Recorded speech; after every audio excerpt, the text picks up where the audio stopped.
ബന്ധുക്കളും മിത്രങ്ങളും കൈവിട്ട കാസർഗോഡ് മീഞ്ച പഞ്ചായത്തിലെ നാരായണന് സഹായമായി തീർന്നത് ഒരു മുസ്ലിം വനിതയാണ്. നാരായണന് 2 ഭാര്യമാരും മക്കളും ഒരു സഹോദരിയുമുണ്ട്. ക്യാൻസർ ബാധിച്ച് ഒറ്റപ്പെട്ടു പോയ നാരായണനെ സഹായിക്കാൻ എത്തിയത് കാസർഗോഡ് ഉപ്പള സ്വദേശിയായ ഇർഫാന ഇക്ബാലായിരുന്നു. ചികിത്സിച്ചും ഭക്ഷണവും വസ്ത്രവും നൽകിയും 1 മാസം കൂടെ നിന്ന് പരിചരിച്ചതും ഇർഫാന മാത്രമായിരുന്നു. കഴിഞ്ഞ വ്യാഴാഴ്ച, അതായത് 2026 ജൂൺ മാസം 25-ന് അദ്ദേഹം മരിച്ചു. വിവരം വീട്ടുകാരെയും ബന്ധുക്കളെയും അറിയിച്ചുവെങ്കിലും ആരും വന്നില്ല. ബന്ധുമിത്രാദികൾ കൈവിട്ടപ്പോൾ ആ പിതാവിന്റെ മൃതദേഹം സ്വന്തം മകളുടെ സ്ഥാനത്ത് നിന്ന് മാന്യമായി ഹൈന്ദവ ആചാരപ്രകാരം ചിതയൊരുക്കി തീ വാർന്ന് സംസ്കരിച്ചു. ദൈവം ആഗ്രഹിക്കുന്നത് മതവൈരമല്ല, മനുഷ്യ സ്നേഹമാണ്. യേശുക്രിസ്തു ഒരിക്കൽ ഇങ്ങനെ പറഞ്ഞു, തന്റെ അടുക്കൽ വന്നതായ ന്യായശാസ്ത്രത്തോടെ നിന്നെപ്പോലെ നിന്റെ അയൽക്കാരനെ നീ സ്നേഹിക്കുക. മർക്കോസ് 12:31. പിന്നീട് ഒരു ഉപമയും പറഞ്ഞു. ഒരു മനുഷ്യൻ യെരുശലേമിൽ നിന്ന് എരിഹോവിലേക്ക് പോവുകയായിരുന്നു. അവൻ കവർച്ചക്കാരുടെ കയ്യിൽ അകപ്പെട്ടു. അവർ അവന്റെ വസ്ത്രങ്ങൾ ഉരിഞ്ഞെടുത്തു. അവനെ പ്രഹരിച്ചു, അർദ്ധപ്രാണനായി വഴിവക്കിൽ ഉപേക്ഷിച്ചു. ആ വഴിയെ ഒരു പുരോഹിതനും പിന്നീട് ഒരു ലേവ്യനും വന്നു. അവനെ കണ്ടിട്ട് മാറിക്കടന്നുപോയി. അതായത് അവൻ സ്വജാതിക്കാരനും പുരോഹിതനും പോലും അവനെ അവഗണിച്ചു.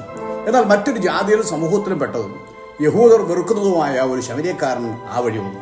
അവനെ കണ്ട് മനസ്സലിഞ്ഞു. അടുത്ത് ചെന്ന് എണ്ണയും വീഞ്ഞും ഒഴിച്ച് മുറിവുകൾ കെട്ടി തന്റെ കഴുതപ്പുറത്ത് കയറ്റി ഒരു സത്രത്തിൽ കൊണ്ടുപോയി പരിചരിച്ചു. ലൂക്കോസ് സുവിശേഷം 10:30-34 ഒരു വാക്യം. യേശു ന്യായശാസ്ത്രിയോടായി പറഞ്ഞു, നീയും പോയി അതുപോലെ ചെയ്യുക. യഥാർത്ഥ സ്നേഹം മതം നോക്കില്ല, ജാതി നോക്കില്ല, വർണ്ണവും വർഗവും നോക്കില്ല, സാമ്പത്തികം നോക്കില്ല. മനുഷ്യന്റെ കണ്ണീര് മാത്രമേ അവർ കാണുകയുള്ളൂ, നിലവിളി മാത്രമേ അവർ കേൾക്കുകയുള്ളൂ.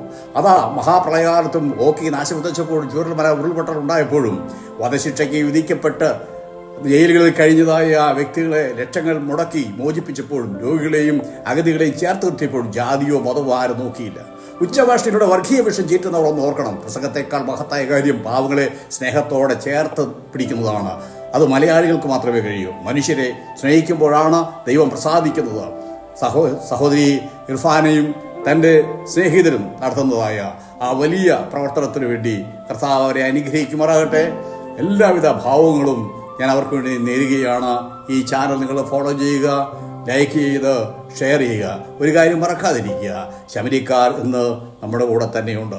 നല്ല ശമരിക്കാർ, നല്ല സേവനം ചെയ്യുന്നവർ, മനുഷ്യ സ്നേഹികൾ ഇന്നും ജീവിക്കുന്നത് കൊണ്ടാണ് ഈ നാട് മുടിഞ്ഞു പോകാതിരിക്കുന്നത്.